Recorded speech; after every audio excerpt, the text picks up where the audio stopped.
Alors, oui, effectivement, on va parler en bonne partie de votre prochain film, hein, le roman de Renard. Vous allez nous dire un petit peu de quoi il retourne.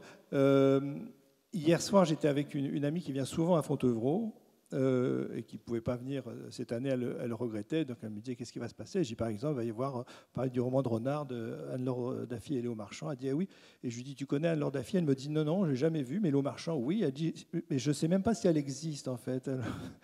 Alors est-ce que tu peux nous dire, elle existe bien, c'est pas une invention. Déjà, bonjour à tous. Oui, Anne-Laure existait pour certains, parce que ça fait vraiment, je sais pas, au moins 6 7 ans. Alors, je pense que ça participe à la manière dont on fabrique les films et certainement à l'esprit. Elle trouve maintenant voilà, qu'elle fabrique des films, elle fait des films. Elle met tout ce qu'il y a dedans et elle considère que tout ce qu'elle a à dire est là et que ça s'arrête à ça, c'est-à-dire souvent beaucoup de travail, j'expliquerai pourquoi, puisque notamment nos films sont entièrement dessinés par sa main. Il y a des gens qui travaillent avec nous pour faire le rough, mais j'y reviendrai, etc. Mais Anne-Laure dessine, par exemple, pour notre long métrage Les voisins de mes voisins sont mes voisins, il y a 40 000 dessins sur papier qui sont faits par Anne-Laure. Donc, elle fait vraiment, elle existe. Mais après, voilà, elle considère que de parler d'un film alors qu'il a été fait, qui doit proposer l'entièreté de ce qu'il a à dire, que pour elle, il n'y a pas un seul mot à rajouter. C'est une façon de voir les choses. Donc, j'essaye de représenter peut-être et parler peut-être pour elle, mais en même temps, comme elle ne veut pas dire grand-chose sur ce qu'elle fait, voilà. Après, ça donne une certaine dimension, je dirais, et force quand on propose notre travail, parce que, et ça j'essaierai de peut-être d'en parler tout du long, mais c'est vrai qu'on a un côté très, très entier sur la façon dont on fait nos films, qui se reflète encore plus fortement avec Anne-Laure, voilà, qui n'est même pas présente quand on fait l'avant-première, par exemple, du long métrage. Elle n'a jamais assisté en fait à la projection en public du film. Voilà. Elle l'a vu en salle, mais pour les essais son. Alors, on avait prévu de montrer un certain nombre de vos films précédents, des extraits. Bon, je ne sais pas, le temps est compté, donc on va peut-être pas en montrer beaucoup, parce que certains d'entre vous sans doute les connaissent. Je pense que d'autres non. Les voisins sont mes voisins. C'est un film, un long métrage qui a circulé, mais peut-être qu'on peut montrer des choses avant. Donc, je lis que vous êtes tous les deux sortis diplômés de l'université Panthéon-Sorbonne en arts plastiques. Et un des premiers films, c'était La Saint-Festin, c'est ça. Donc, comment est-ce qu'on passe de l'art plastique à la Saint-Festin? Peut-être qu'on peut montrer d'ailleurs un extrait de La Saint-Festin pour. Je montre d'abord. Parce qu'on a une image de bon, les arts plastiques, l'art contemporain. C'est comme ça qu'on fait. On peut le lancer avant et le montrer après. Comme ça, on cache Ouais. le bureau. Si vous n'aimez pas le chocolat, si vous n'aimez pas les framboises, eh bien, allez vous faire foutre. Moi, c'est mon dessert préféré, le moelleux d'un fan à la choco-framboise. Les enfants, si vous aidiez notre voisin, vous voyez bien qu'il est chargé. Bonjour. Bonjour, madame. Vous avez retrouvé toutes vos dents. Vous êtes tout beau. Vous viendrez me voir danser ce soir? C'est mon spectacle de flamenco. Ce soir? Oh là, ce soir, je dois rester chez moi. Dommage. Ce sera pour la prochaine fois. Oh, c'est dommage. Ce soir, vous me proposez ce soir. Bon, dommage. Au revoir, madame. Oh, foutu bazar. C'est pénible. Là, comme ça.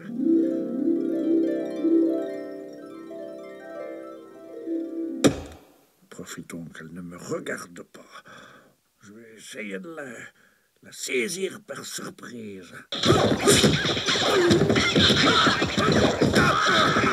Alors, fais-moi la fière, là, la chaise, hein? Ah, donc j'ai la crème, j'ai les framboises, il ne me manque plus que ces chères têtes blondes qui vont agrémenter le plat à la perfection. Allez, hop, on est parti. Hop. Oh! Ouais. Ma sœur est malade. Oh, c'est pas possible. J'ai personne pour garder les enfants. C'est pas possible. Alors je me suis dit que peut-être vous pourriez me les garder. Non, c'est possible. Ah merci. Merci mille fois. C'est vraiment très gentil à vous. Merci. Les enfants, soyez sages.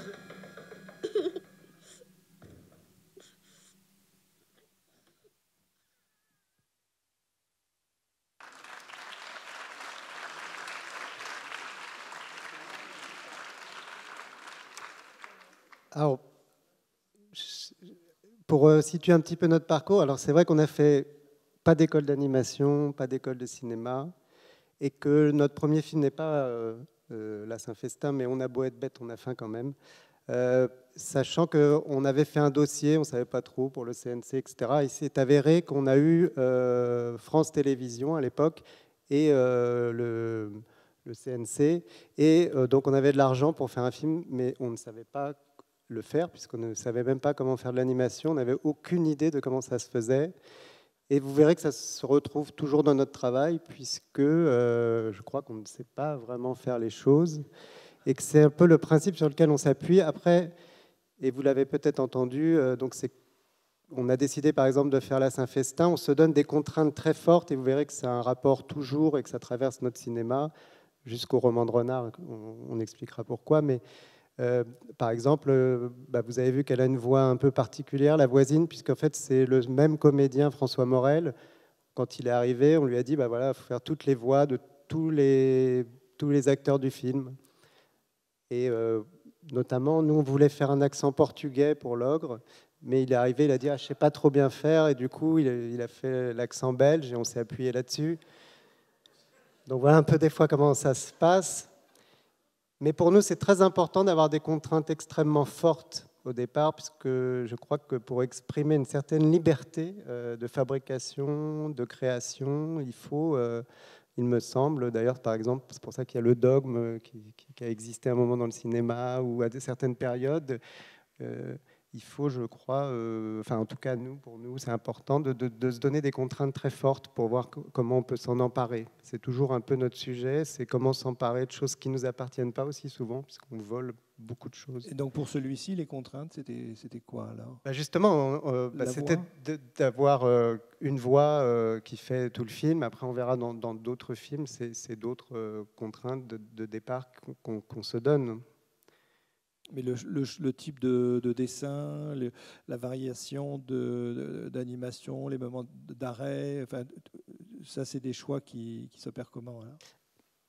Alors, c'est très différent de la présentation de Sébastien, après qu'il a beaucoup de monde dans une équipe, etc. C'est vrai que nous, le travail s'élabore. Notre but après, et ça fait aussi partie, je crois, des contraintes. Je crois qu'il y a une des difficultés qui est un petit peu particulière, je crois, au propre à l'animation, notamment au court-métrage, c'est que la plupart des courts-métrages, les gens les font quasiment tout seuls. Même quand c'est professionnel, on va dire, c'est rarement une grande équipe. Et donc, voilà. Et après, il y a l'aventure du long-métrage, souvent, d'ailleurs, qui se fait rarement, parce que ça coûte beaucoup plus cher, etc. Il y a un abandon absolu et total de cette idée qu'il est possible de faire et de rester proche ce que j'appelle moi du crayon. Et si je faisais un parallèle avec le cinéma, je parlerais d'Alain Cavalier qui abandonne la grande équipe.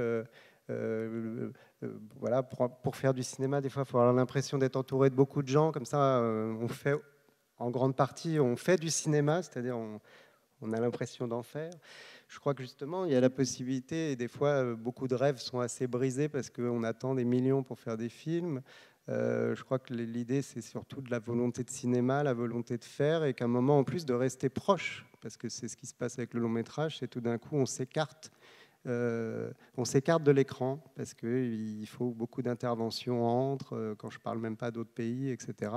Notre idée, nous, ça a toujours été de rester le plus proche absolument d'être sur l'écran directement, le plus possible. Donc, on travaille avec des gens, mais on essaye de garder et d'avoir cette énergie, des fois qu'on perd à diriger une grande équipe. On essaie de concentrer, on va dire, l'énergie. Alors, c'est pour ça qu'elle reste assez brute sur l'écran, alors qu'en fait, elle est assez travaillée. En fait. Mais comme on n'est pas 500 000, ça ne donne pas cette sensation hyper pro. En termes de technique là, et de choix de matière, il y a un côté un peu vintage en même temps. Est-ce que je peux dire ça, ou est-ce que ça, côté parfois carte postale à l'ancienne dans certains films, il y a... Oui, alors comme je disais tout à l'heure, on travaille beaucoup avec du vol. On verra, il y a des films où carrément on prend des bouts de films. Pour notre long métrage, on a même pris des extraits de Disney. Mais encore une fois, c'est toujours pareil. Je pense que beaucoup de gens se brident et se disent qu'ils ne peuvent pas faire. Par exemple, de mettre des plans de Disney dans un film. Le risque, c'est que Disney fasse quoi, en fait? Nous, on l'a fait. Disney n'est jamais venu nous voir. Voilà, si on leur avait demandé est-ce qu'on peut utiliser les images, ils nous auraient dit non. Et après, voilà, c'est plus embêtant quand quelqu'un a dit non de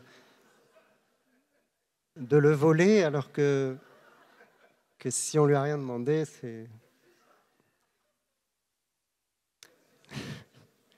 Non, mais si je dis ça, c'est pas d'une façon de provoquer, mais c'est parce que je trouve que j'ai l'impression que le cinéma ne doit pas s'endormir.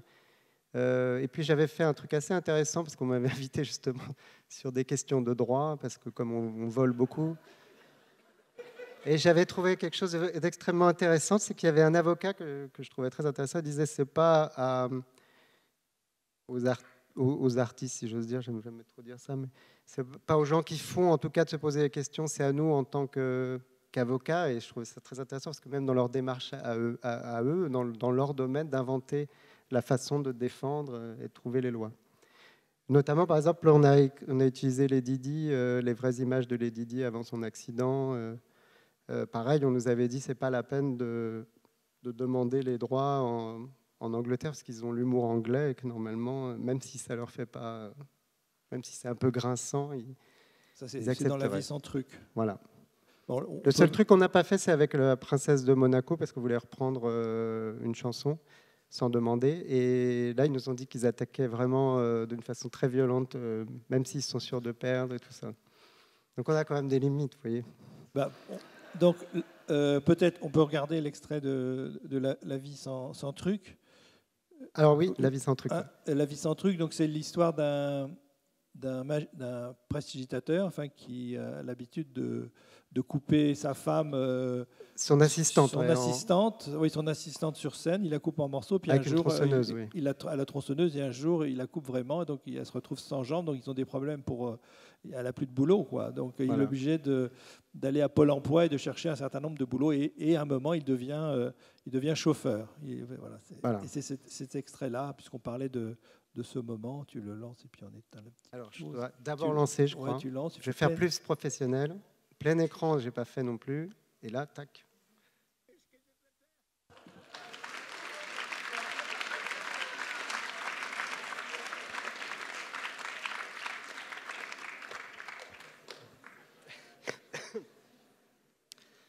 Donc vous interdisez rien, vous prenez tout ce dont vous avez sous la main, des images d'archives, des morceaux de plein de choses. Enfin, c'est très composite. Enfin, c'est une espèce de on est très écolo puisqu'on récupère des choses et on les au lieu de tourner, de faire on récupère vraiment.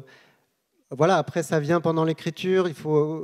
C'est vrai que moi, ça m'intéressait beaucoup d'être ici parce qu'il est question d'écriture et en animation. Donc, nos films, pour essayer de présenter les choses, parce que je les présente en plaisantant aussi, mais il y a quand même beaucoup de travail en amont, et notamment sur l'écriture. On écrit vraiment des scénarios, et on part vraiment des scénarios et pas des images. On n'est pas du tout dans quelque chose, justement, on parlait de côté vintage, etc. Mais ça, c'est parce que on a ça un peu, parce que quand on va prendre des archives, c'est plutôt du passé, mais on ne se fait jamais plaisir, c'est pas jamais un truc esthétique, on essaie de rendre tout cohérent. Donc là, ben, voilà, on resitue la scène, donc on prend des images, c'est pas des images de bonne qualité, donc pour nous ça n'a pas d'importance, parce que vous voyez, qu'elles soient HD ou comme elles sont, ça fonctionne. Mais voilà, tous nos films sont écrits, il y a des notes d'intention, on présente en commission, etc. Après, il y a une dimension qu'on garde dans le long métrage, c'est qu'on fait pour les commissions et les dossiers des images qu'on essaie de faire plutôt jolies, je dirais, sachant que le film, généralement, n'est pas très beau. Mais parce qu'en fait, on ne sait pas encore exactement à quoi va ressembler le film. Vous voyez, c'est pas comme si on a fait justement, on cherche un décor, on cherche des couleurs, on cherche des choses particulières. On a une idée plutôt de quelque chose qu'on va expérimenter pendant le film. Donc on a des idées de départ. Et ensuite, ce qui se passe, c'est comme Anne-Laure, elle travaille donc généralement pour faire le long métrage. On avait pris 1 an pour faire les refs environ. Et puis après, Anne-Laure, elle reste juste avec une personne qui d'ailleurs est dans la salle, Émilie, qui connaît Anne-Laure et qui pourra témoigner. Je ne sais pas si elle est là, je ne la vois pas parce qu'il y a trop de monde. Et Anne-Laure fait tous les dessins du film. Et moi, donc, pendant 2 ans, je vais faire les décors. Moi, je ne suis pas non plus super technicien, donc je fais ce que je sais faire. Et puis, il y a des parties, notamment, par exemple, dans le long métrage, c'est venu très tard dans le film parce qu'on avait fait des recherches qui ne fonctionnaient pas dans ce qu'on cherchait. Et puis, moi, j'ai découvert l'écran d'épingle, et donc on a fait un décor en écran d'épingle dans le film, puisque nous, nos décors, il n'y a pas de stabilité dans le film. Il n'y a pas, au départ, les choses sont installées. Si je comparais, par exemple, avec le film de Sébastien, voilà, il y a toute une recherche d'un ensemble pour créer quelque chose de cohérent. Nous, on cherche une autre cohérence, on va dire, c'est par rapport à ce qu'on raconte, et on essaye que souvent les décors épousent et racontent, en plus de ce qui a été écrit dans le scénario, racontent aussi des choses. Pour moi, par exemple, l'extrait qu'on vient de voir raconte des choses sur une époque, sur ce que c'est que la question de qu'est-ce qu'une princesse dans la modernité, etc. Enfin, plein de choses de ces questions-là.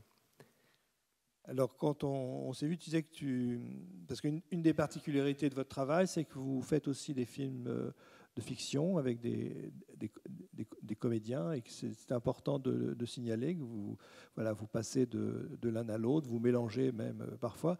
Donc, tu nous en diras peut-être quelques mots, mais du coup, peut-être peut-on voir l'extrait. Il n'y a pas que des histoires de cucu, où il y a justement un acteur qui revient dans tous nos films. Alors, c'est pas étonnant si qu'on aille avec la prise de Viorel. Comme je vous disais, on n'a pas une chapelle en se disant on fait de l'animation, c'est par rapport au projet. Tout ce qui est de l'ordre de l'image, on va s'exprimer différemment, etc. Mais voilà, et c'est pour ça qu'on a beaucoup travaillé aussi avec des acteurs, même pour faire les voix des films, etc. Pareil, c'est toujours intéressant. Et quand je dis ça, c'est pas... que quand on compare, on peut donner l'impression de dire que c'est mieux ou machin. C'est pour vous dire qu'il y a plein de manières de faire du cinéma, plein de manières. Et par exemple, Sébastien, la façon dont il enregistre les voix, de faire tout en live, etc. Pour les voisins de mes voisins sont mes voisins, nous, on a la particularité de travailler avec chaque acteur séparément. Ils ne se rencontrent jamais alors qu'ils échangent dans le film. Et on va travailler, nous, parce qu'on sait exactement ce qu'on veut, à faire répéter à le comédien devant nous jusqu'à ce qu'on obtienne ce qu'on veut. Et quand on voit le film, généralement, les gens ne nous disent pas là, il y avait un acteur tout seul, mais c'est quelque chose, on connaît la musique qu'on cherche, on va dire. Donc, c'est d'autres manières de travailler. C'est ce que j'essaye de montrer. Et c'est intéressant, je pense, ici, dans l'écriture, puisque ce qui est intéressant, peut-être de dire, c'est que l'écriture d'un film se fait à plein de moments. Puisqu'il se fait au moment où on écrit, il se fait au moment où on fait l'animatique, il se fait... ça ne veut pas dire qu'on réinvente le film, mais chaque partie doit amener quelque chose en plus, un questionnement en plus. Il doit ouvrir le film sur autre chose jusqu'à la fin, quoi. Donc voilà, c'est des moments avec les acteurs qui sont extrêmement importants quand on travaille avec des acteurs. Pour Il n'y a pas que des histoires de cucu, on est un petit peu dans un mix. Il faut que je présente juste l'extrait parce que c'est assez particulier, parce que c'est inspiré d'un personnage, je pense que vous ne connaissez peut-être pas, mais qui s'appelle Léo. C'est pas moi, mais je m'appelle aussi Léo. Mais d'Heretic System, c'était eux qui ont fait les premières rave parties dans les années 80, complètement drogués, le cerveau complètement fini. Et on voulait faire un personnage, un père qui raconte à sa fille qu'il ne voit absolument jamais. Il habite dans un squat, il doit la garder un soir, et il lui raconte une histoire, et il met tout ce qu'il ne faut pas mettre dans une histoire pour un enfant, quoi. Et donc, notre idée, c'était de basculer. On s'était dit qu'en fait, il existait déjà dans le cinéma tous les plans. N'importe quelle histoire, on peut la prendre, et puis on va dans un film, on peut trouver... donc, on s'était dit, c'est bien, on peut faire ça et ne rien tourner quand il raconte et essayer de basculer. Et on était parti dans une idée de faire un film avec... qui aurait des millions de possibilités, puisqu'on voulait trouver le même extrait dans plein de films. Et puis, quand on regardait le film, qui est un genre de programme qui lance et qui choisisse un des extraits à chaque fois et qu'on puisse suivre le film. Mais c'est quelque chose qui est un peu tombé à l'eau parce que ça ne fonctionnait pas vraiment. Et en fait, on s'est rendu compte que ce qui était intéressant, c'était encore une fois de se donner des contraintes fortes. Et on n'a gardé que 2 films pour essayer de raconter tout ce que lui il raconte dans sa tête et quand il part totalement en vrille. Donc lui, il va raconter l'histoire de Sissi, l'impératrice. Donc on a pris le film de Sissi. Et on a pris Hercule, des films de Péplum, donc un film de Péplum. Enfin, je vous montre à quoi ça ressemble.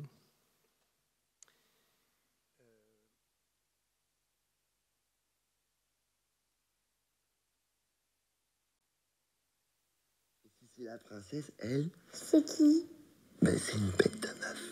La meuf, elle a des yeux magnifiques, tu vois. Elle a du maquillage avec de l'or dessus, quoi. Et la meuf, elle a des robes roses. Rose fluo? Ouais, rose fluo, si tu veux. Et tu sais quoi, cette meuf? Elle est grave en love, en kiff de Hercule. Pour elle, Hercule, c'est le mec le plus BG de la société, tu vois. C'est pourquoi? Pourquoi BG? Beau gosse. D'accord. Et elle le kiffe, tu sais pourquoi? Parce que Hercule, il a plein de... Muscles? Voilà, et tu sais quoi? Cucu, toutes les meufs, elles kiffent les muscles. Elles sont folles des muscles de ouf. J'aime pas les muscles.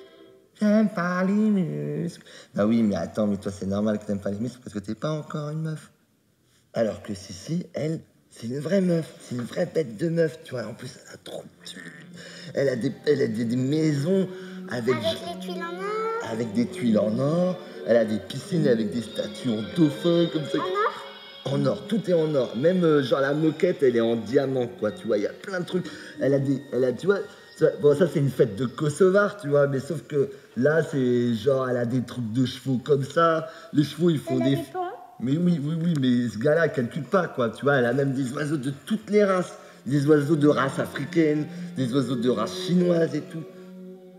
Tu vois, Hercule.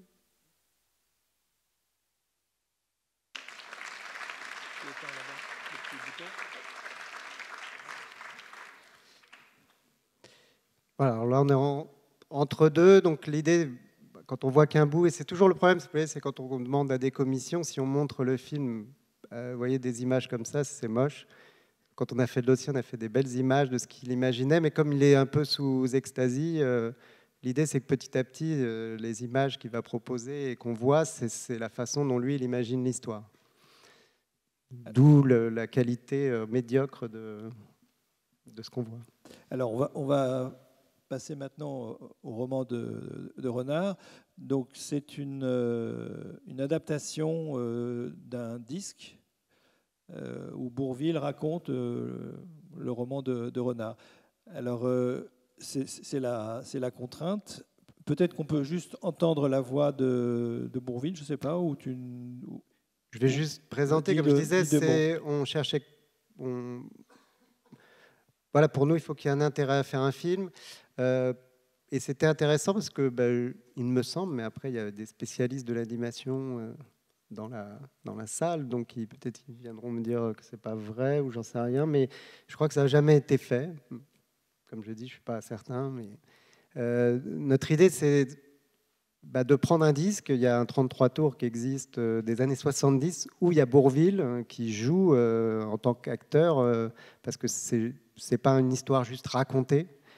Il y a Bourvil qui joue le roman de Renard, donc je ne sais pas si ça vous parle, le roman de Renard, mais c'est un texte extrêmement ancien, voilà, qui à l'origine en plus est extrêmement pas du tout pour enfants, qui a été avec le temps et les années avec des versions pour enfants, mais Renard c'est assez particulier puisque c'est pas un héros, on va dire,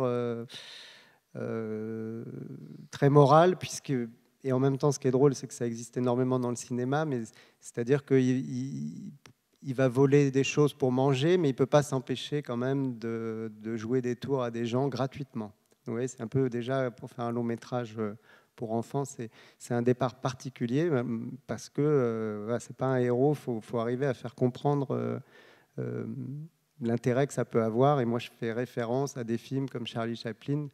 Peut-être que j'imagine que tout le monde a ça en tête. C'est un personnage qui à la fois, on ne peut jamais dire que c'est quelqu'un de pas sympathique, mais en même temps, si on fait très attention à ce qu'il fait, par exemple, des fois, il va voler quelque chose, mais il ne peut pas s'empêcher de donner une petite tape ou une petite claque dans la tête, vous voyez, pour chercher. Et c'est exactement ce genre de personnage qu'on retrouve chez Renard. Donc notre idée, c'était de prendre le disque et d'avoir, ça y est, on a le son du film et on a les voix, on a tout le dialogue. Alors on pourrait se dire, s'il n'y a plus rien à faire puisque tout est déjà là.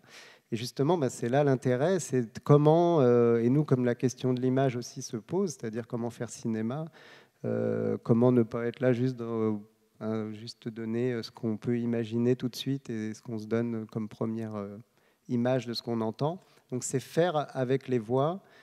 Et donc on a écrit un scénario, vous voyez, il y a quand même à écrire, c'est-à-dire qu'on va dire qu'il n'y a que les voix, mais quand vous les entendez, il n'y a pas de mise en scène, il n'y a pas tout ce qu'il faut amener dans un scénario, puisque ce n'est pas le storyboard qui fait la mise en scène seulement dans le film à ce moment-là. On doit retrouver une mise en scène et dans l'écriture, donc comment amener ce disque, ces dialogues, et la contrainte, c'est-à-dire que ce qu'on aime beaucoup, c'est que tout ne nous plaît pas dans le disque. Et ce qui est intéressant, ce n'est pas de se dire comment on va l'enlever puisqu'on ne l'aime pas, mais non, mais comment on va s'en emparer pour essayer de nous donner une direction qui nous intéresserait plus. Donc c'est un travail qui nous intéresse énormément, puisqu'en termes de cinéma, moi j'ai l'impression que c'est quand on est face à des problèmes, face à des difficultés, face à une impossibilité de faire ou de changer, c'est comment on s'empare des choses, et là on est obligé d'inventer quelque chose, il me semble. Donc on aime bien se mettre dans ces situations-là. Parce qu'en fait, c'est pas le son d'un film, puisque c'est l'équivalent d'une pièce radiophonique, c'est-à-dire c'est quelque chose qui se suffit à lui-même. Donc c'est vrai que les images peuvent être superflues. Donc, voilà, exactement. Alors l'idée, c'est que ce soit pas trop superflu. Je mets un extrait, c'est ça? Peut-être qu'on peut entendre la voix de Bourvil, ça donne une petite idée. Donc là, il n'y a pas d'image, c'est juste le son d'un épisode. Il a raconté à son... Dès le petit matin, je passais près de sa hutte. Malédiction! Malheur de moi! Oh, que vous advient-il, mon bon oncle? Quelque deuil, peut-être? Un deuil? Il s'agit bien d'un deuil. Mes jambons! Mes beaux jambons! Envolés! Disparus! Ah, bravo, mon oncle. Vous avez suivi mon conseil, vous les avez cachés. Cachés? Mais non point! On me les a volés! À merveille! Voilà tout justement comme il faut dire. Vous êtes un très bon comédien, mon oncle. Mais je te dis qu'on m'a volé! Volé! Entends-tu? Excellent! Ainsi, personne ne prendra vos jambons et vous serez seul à vous en régaler. Mais on me les a pris, te dis-je! On me les a pris! Remarquable! Et d'une sincérité, d'une vérité. Je ne sais ce qui me retient de te casser la tête. On m'a volé! Volé! Volé! Prodigieux! Continuez de la sorte, mon oncle. On ne peut pas ne pas vous croire. Mais c'est vrai, c'est vrai, c'est vrai! Regarde ce trou dans mon toit! Là, vous avez eu tort, mon oncle. On vous aurait cru sans que vous abîmiez votre toit, et cela vous... Voilà, donc c'est aussi dans le grain de la voix, dans l'enregistrement, c'est aussi une époque particulière. En termes de jeu, enfin, Oui, même en termes de langage, etc. Donc, nous, c'est tout ce qui nous intéresse. C'est vraiment des disques destinés aux enfants dans les années 70. Et ce qui nous intéresse, c'est comment s'en emparer et d'amener justement dans quelque chose d'assez ancien, de daté. Comment le revisiter avec la proposition que nous, on peut faire de cinéma derrière, en s'emparant justement. Parce que notre idée, ça va être de mélanger beaucoup de prises de vue réelles avec de l'animation et ne pas hésiter. On fait des bascules souvent assez fortes dans les films. Quand c'est cohérent, les premières fois qu'on a fait ça dans nos films, d'avoir des ruptures très violentes dans les films au niveau du graphisme, des choses comme ça, on se demandait si les gens dans la salle allaient suivre ou adhérer. Et voilà. Et avec l'expérience, on va dire, de ça, c'est que si tout est cohérent dans le récit, si tout est amené justement pas gratuitement, alors tout est possible. Tout est possible, ça veut dire que si c'est la chose juste. C'est pour ça que ça demande beaucoup de temps de recherche en termes de ce qu'on va apporter comme image, parce que justement, il faut que ce soit cohérent, parce que c'est d'autant plus cohérent que comme on ne rentre pas, on va dire, dans une façon classique de raconter les choses. C'est pour ça que je dis que l'exigence, et c'est pour ça que je pense que c'est intéressant en termes de cinéma. Après, ça ne veut pas dire qu'on y arrive. Mais c'est intéressant justement parce qu'on n'est pas dans le truc habituel où on va se dire là je fais un chant, un contre-chant, là je vais faire un travelling, on ne sait pas trop pourquoi, mais parce qu'au moins ça bouge un peu, qu'on crée un genre de rythme, mais qu'on ne sait pas trop d'où il vient. Et si on réfléchit bien, il vient de quoi? Des films qu'on a déjà vus et qu'on essaye de remettre en scène d'une certaine manière, quoi. Voilà, je pense que c'est important dans un film. Par exemple, nous, je vais juste montrer juste ça. On ne confie pas le board à une équipe de boarders ou même à une personne, parce que pour nous, c'est la mise en scène du film. Et donc, on ne peut pas la confier à quelqu'un, parce que ce serait comme confier ce qui nous paraît essentiel au cinéma, c'est-à-dire qu'est-ce qu'on choisit comme espace puisque c'est vraiment l'espace qu'on veut réduire au regard et c'est tout ce qu'on veut montrer, c'est pour nous essentiel et important. Donc c'est Anne-Laure qui fait tout le board du film. Donc pour Renard, je le passe un peu vite, mais il y a 2400 dessins, tout est écrit, détaillé. Donc voilà, comme je vous disais, nos films donnent l'impression d'avoir été faits très... Peut-être que c'est bien et agréable parce que ça garde une certaine fraîcheur, mais derrière, il y a énormément de recherche. Vous voyez, nos films ne sont pas faits, on improvise au fur et à mesure. Le board, je peux le défiler. Il y a 2000... vous voyez, c'est presque animé par moment. Pardon, je passe trop vite pour la...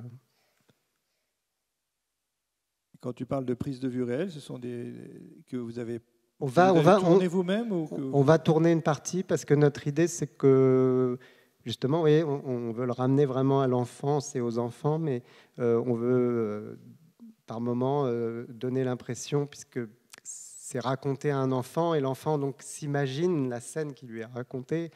Et donc, voilà, on veut faire des caméras qui traversent les herbes, des choses comme ça. Et puis peut-être aussi avoir vraiment des vrais animaux dans le film, de ferme, de choses comme ça, parce qu'il y a des poules. Notamment, il y a une scène qui nous intéresse énormément, c'est qu'il attrape un moment une poule à la gorge. Et on voudrait filmer avec quelqu'un qui connaît bien les poules, donner l'impression qu'elle est vraiment dans sa gueule et le filmer pour la force visuelle, voilà, en faisant attention de ne pas blesser les animaux. Évidemment. Donc voilà, enfin bon, je pourrais faire, il y a des pages et des pages. Mais c'est pour montrer que c'est pas, comme je redisais, c'est pas un travail d'improvisation. alors que ça pourrait peut-être de le donner. C'est très écrit, c'est très bordé, c'est très préparé, et après, c'est fait, comme je disais, c'est un laboratoire, nos films à l'intérieur, autour d'un... On n'est pas là à se dire, tiens, maintenant, qu'est-ce qu'on fait ? On a prévu des choses, des dispositifs, et après, on essaie de les exploiter, de les mettre en place. Et sur le choix des couleurs, par exemple, c'est quelque chose que j'imagine, vous préparez en amont, ou vous découvrez les choses, comment ça se fait ? Alors, nos films, il n'y a pas du tout de... Par exemple, les personnages, il n'y a pas de... Alors, comme je vous dis, comme on n'a pas fait d'école et tout ça, je ne sais même pas les noms. Là, comment c'est quand on a un personnage qui est vu avec toutes ses faces, etc. Il n'y en a pas. Il n'y a pas de mood board, il n'y a pas de choses comme ça. Il y a par contre des notes d'intention très précises où on précise la façon dont on veut mettre en scène les choses. Mais je crois que tout ça... je ne sais pas, j'ai l'impression que c'est comme ça qu'il faut faire, que ça s'est installé, cette idée. Déjà, le mood board, c'est un truc qui est finalement assez récent. Je ne sais pas, c'est comme s'il y avait des obligations, des trucs, comme s'il y avait un truc à chercher comme ça, de cet ordre-là. Moi, je pense que c'est parce qu'en fait, derrière, c'est parce qu'il y a des équipes et qu'il faut être très précis, parce qu'à un moment, le travail est lâché, si j'ose dire, il est surveillé, mais il est lâché, et que... Il faut avoir tout anticipé en termes de un personnage. Effectivement, s'il n'est pas hyper précis, les gens ils vont commencer à partir dans tous les sens. Nous, ce qui nous intéresse, c'est que le trait il bouge pendant le film, qu'il y ait toujours de la vie en fait à l'intérieur. On reconnaît toujours le personnage, mais je sais que les dessins d'Anne-Laure, entre le premier et le dernier des 40 000 qu'elle va faire, personnage en termes de proportion, je pense qu'il est... Il bouge énormément, quoi. Vous ne tenez pas une homogénéité parfaite, un lissage, au contraire, vous aimez bien les... Il n'y en a pas.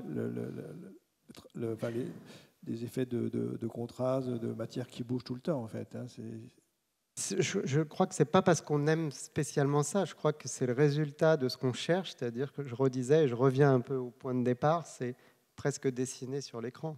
C'est-à-dire que plus on met d'intermédiaires, et moins on dessine sur l'écran, quoi. Alors quand je dis dessiner, c'est plus large, mais ce qu'on voit à l'image. Après, ça peut faire des très beaux films. Hein. Je ne dis pas contraire. J'ai bien dit depuis le départ, c'est une autre manière d'aborder le cinéma. C'est ça qui fait sa richesse, je pense. Philippe, je ne sais plus, on peut attaquer. Alors, on va quand même, avant d'attaquer les questions, tu veux ajouter quelque chose et on montre le... Oui, non, je veux dire un petit mot sur le trailer, parce que évidemment, on fait pas... Alors moi, j'aime pas perdre mon temps à faire des trailers, parce que ça prend du temps, etc. Et que nous, en fait, on ne sait pas trop à quoi ça ressemble. Donc, on a fait quand même un petit trailer, mais je pense que le film ne ressemblera pas du tout à ça, mais bon, bref. Je vous le montre quand même. Et il y a très peu de dessins, c'est hyper... hein.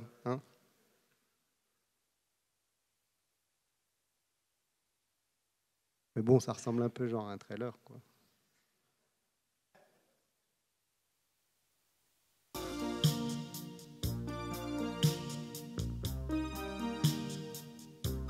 Renard, je voudrais tant éviter à notre dernier-né les pièges où nous sommes tombés, toi et moi. Ne crois-tu pas que le temps est venu de lui enseigner la vie ? Ce sont justement ces pièges où on laisse du poil qui font le vrai goupil. Je serais tout de même plus tranquille si tu l'instruisais de tes aventures. Soit. Appelle notre petit dernier. Papa Renard va te conter une histoire. Quelle histoire, papa? Je te les dirai toutes pour ton instruction. Mais petit à petit, aventure par aventure, tu sauras ainsi ce que furent mes apprentissages et comment je devins renard.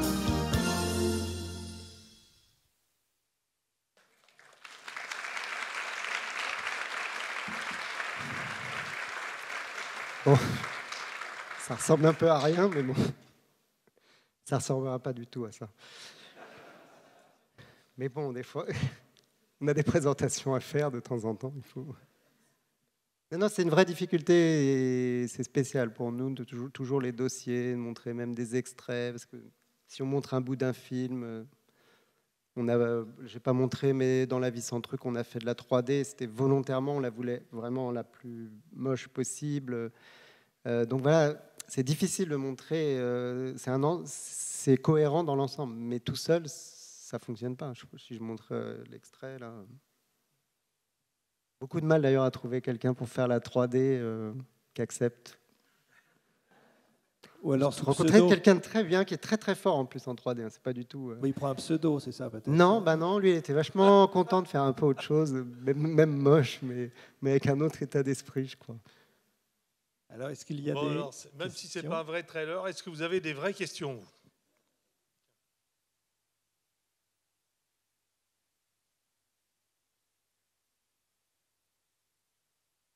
Bonjour.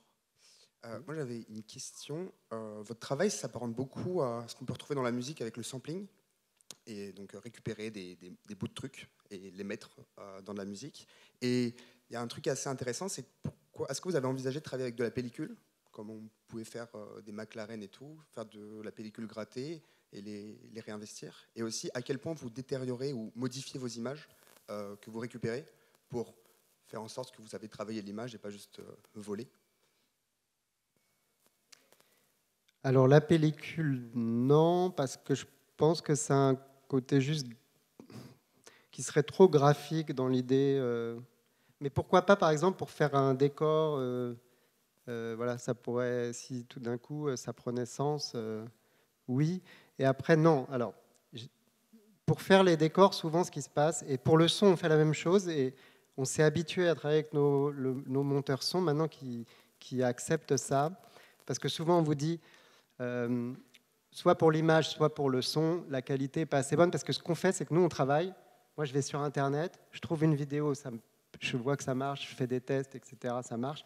Ça sera ça, la vidéo. On ne va pas se dire, waouh, mais comment on va faire pour la faire de meilleure qualité et tout. Comme vous avez vu dans les Didi, elle n'est pas pareille sur chaque plan. On ne se dit pas, ah mais non, mais on va lui refaire des chapeaux en remodifiant l'image, etc. Pour moi, quand on voit le film, ça marche, enfin je crois. On ne se dit pas, tiens, c'est plus les Didi, ah mais pourquoi elle n'a pas de chapeau? Est-ce qu'on est pris parce qu'on regarde? Je crois, si ça fonctionne et que c'est cohérent. Donc on ne retravaillera pas les images. Et pour le son, on fait exactement la même chose. On prend des musiques des fois sur Internet, on prend des sons, on arrive avec le mixeur, enfin le monteur, son, et maintenant il sait, on prend les sons, parce que je pense même qu'ils amènent une certaine qualité dans leur dégradation qui peut fonctionner, quoi. Ça dépend si c'est cohérent, encore une fois, parce que évidemment que si vous faites un film extrêmement léché, etc., je ne sais pas, enfin voilà, à un moment il y a un truc qui ne va pas, quoi. Si vous avez des images, peut-être que ça peut marcher dans le décalage, enfin voilà, ça dépend, mais il faut qu'il y ait une cohérence dans l'ensemble. Je crois que c'est accepté à partir du moment où c'est installé, c'est-à-dire on propose une façon. Alors il y a des gens peut-être qui ne rentreront pas du tout dans ce que vous proposez, mais à un moment, je crois qu'il ne faut pas avoir peur de proposer réellement ce qu'on veut montrer avec cohérence. Et après, il y a des gens qui adhèrent, il y a des gens qui n'adhèrent pas. Et je crois que c'est comme ça. Il ne faut pas, je crois, essayer de contenter tout le monde sans faire de propositions. Je crois que le plus important, c'est d'avoir quelque chose à proposer du cinéma. Et ça doit aussi... Je crois que... Là, je lisais un truc de Kundera qui disait que justement, pour la littérature, je crois que c'est valable pour le cinéma, on est le relais de ce qui a été fait avant, etc. Donc je crois qu'il y a une importance, pas juste de je raconte mon histoire, mais on est dans un certain domaine, le cinéma, et donc il y a ne pas oublier ce qui a été fait, je trouve, et essayer d'amener, comme on le peut, en tout cas de pousser... cette idée aussi de cinéma, c'est-à-dire il y a l'histoire, il y a ce qu'on propose, ou il y a ce qu'on met en scène, et ça compte, évidemment. Mais quand c'est enlevé, qu'on ne se pose plus de questions de cinéma, comme beaucoup de cinéma qu'on peut voir, moi je trouve, c'est-à-dire que c'est peut-être sympa à regarder, mais où est le cinéma? Où est... voilà. Après, peut-être que ça n'intéresse plus personne. Ça, c'est une vraie question. Hein. C'est peut-être là où on est peut-être un peu ringard, peut-être. Je ne sais pas.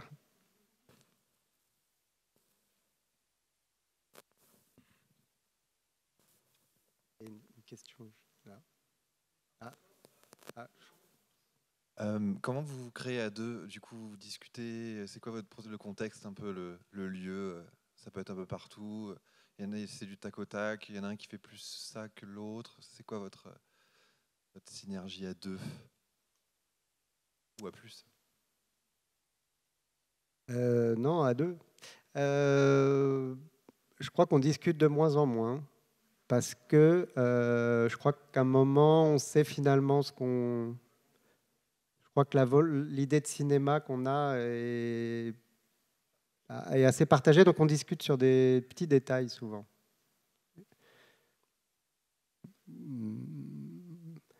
Mais après, je crois que c'est parce que je crois que si on peut travailler avec quelqu'un longtemps, c'est parce qu'il n'y a justement pas besoin de trop parler. Si je crois qu'on parle trop, parce qu'on pourrait se dire oui, mais c'est super, il faut parler, il faut s'engueuler et tout ça. Je pense que oui, ça peut peut-être fonctionner pour un film, mais à un moment, je crois qu'il y a il y a des choses qui je sais pas, il y a des choses qui doivent pas être formulées.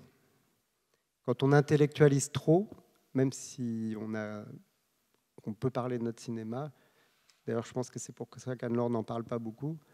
Je crois qu'il y a des choses qui sont nourries par plein de choses, par le cinéma, par des lectures, etc. Et à un moment, on peut discuter. Souvent, on discute d'autres choses que le film, c'est-à-dire des choses qu'on a vues dans un film, des choses qu'on a lues dans un livre, etc. C'est ça qui doit nourrir la discussion, je pense, plus. Mais par exemple, écrire le scénario à deux, ça se concrétise comment? Parce que tu disais qu'Anne-Laure dessine, les dessins c'est elle, mais l'écriture, comment ça se passe? L'écriture, on ne travaille pas en même temps. Il y en a un, moi je fais la première version, Anne-Laure après reprend et elle enlève tout ce que j'ai écrit. Après je reprends, j'essaie de remettre quelques trucs. Et c'est un peu ça, on travaille plutôt chacun notre tour. Hein. Voilà.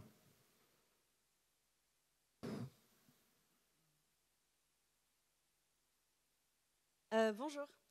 Je m'étais demandé, comme avant vous aviez fait des arts plastiques, je m'étais demandé si en dehors du cinéma, est-ce qu'il y avait toujours cette idée de récupération, de collage, et comment ça s'exprimait. C'est dur de montrer s'il y a des images, il n'y a pas d'images, mais est-ce que c'est un truc qui a toujours été là ou ça s'est construit à partir du fait que vous fassiez du cinéma?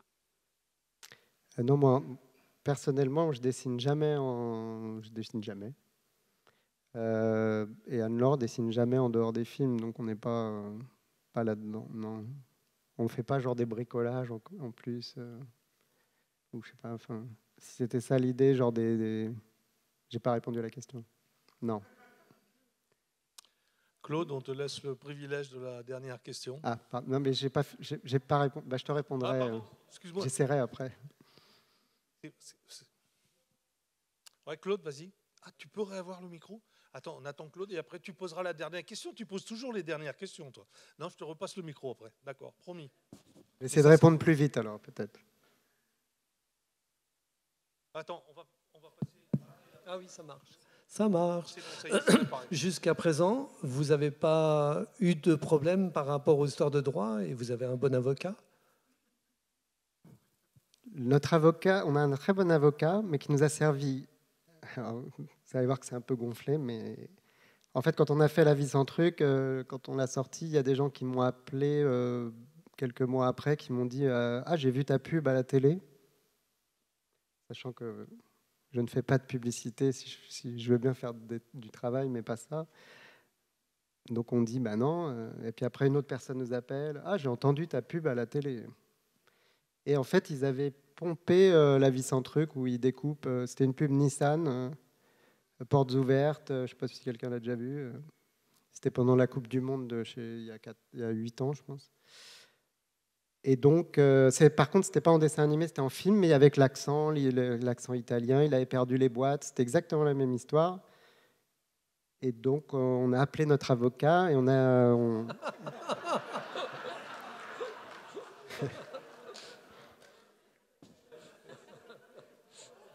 Vous voyez, on ne doute de rien, c'est ça. Et on s'était dit, si on gagne, on va partir avec l'argent au Japon, et on ira visiter. Il y a un musée Nissan au Japon. Et donc on est allé au Japon. On a gagné. Bravo. Bravo.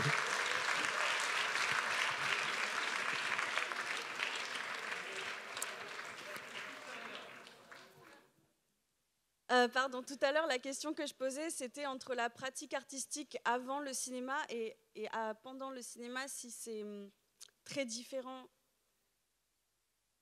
De faire des films ou de faire de la peinture, nous, c'est ce qu'on faisait.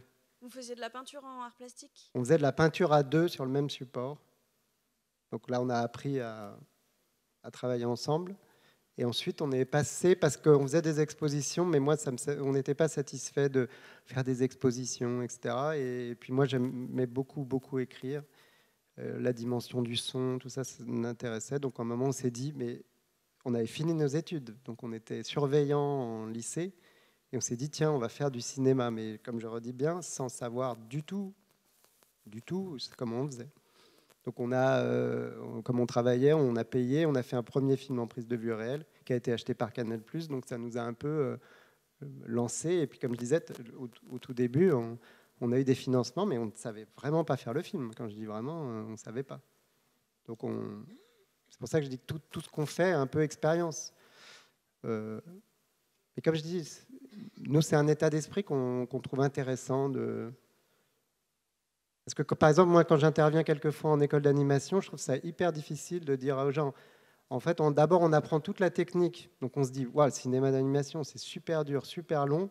Donc, si j'écris quelque chose, je vais écrire un truc avec pas beaucoup d'action, pas beaucoup de personnages qui ne parlent jamais, etc. Nanana. Bon, à la fin, déjà, c'est dur d'écrire. Moi, quand j'interviens en école d'anime, je dis, mais d'abord, écrivez.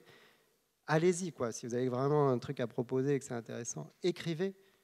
Et après, ce sera vraiment intéressant si c'est impossible à faire. Mais oui, c'est le plus intéressant. Parce que, comme je redis, inventer, c'est être devant des problèmes. Je pense que ça paraît logique à tout le monde. Quand il n'y a rien à inventer, quand on peut tout faire, on n'invente rien. Ou peu. Ou alors, il faut être vraiment... il faut être Fellini, il faut être Kubrick, qui ont des moyens énormes et qui arrivent à... Voilà, mais ils sont quasi fous, quoi. Moi, je ne crois pas que je le sois, mais... donc pas assez, en fait. Mais d'ailleurs, souvent, on voit, il y a des gens, ils font un premier film, ils n'ont pas d'argent. Alors, ça arrive, ils ont un énorme succès, on leur donne beaucoup d'argent, et souvent, c'est pas toujours, mais c'est quand même, ça se retrouve très souvent. Souvent, le deuxième film, ils ont eu plein de moyens, ils ont eu plein de trucs, et c'est moins bien. Il y a un truc qui est parti, il y a une magie qui est partie. Alors, je ne dis pas qu'il faut faire que des films de pauvres. Mais finalement, je crois qu'il y a quand même des questionnements là-dessus, et notamment pour le film d'animation qui coûte énormément d'argent. Je crois qu'il y a des questions à se poser. Je crois qu'il y a plein de manières de faire. Il y a des moyens maintenant avec très peu. Je sais pas, nous, les machines qu'on utilise sur nos longs métrages, je crois qu'elles coûtent, même pour faire le compo, elles doivent coûter 1 500 €. Il y en a 3, donc je sais pas. Pour un long métrage, ça va, quoi. C'est des trucs avant, c'était pas possible de faire ça. Il fallait une caméra, il fallait de la pellicule. Enfin, c'est bizarre que les films coûtent toujours aussi cher. C'est des vraies questions, je pense. Merci à vous. C'est fini. Jacques, on n'a plus le temps de... Ah non, là, c'est fini. Voilà, il y a une merci de votre attention. Merci. Merci à vous.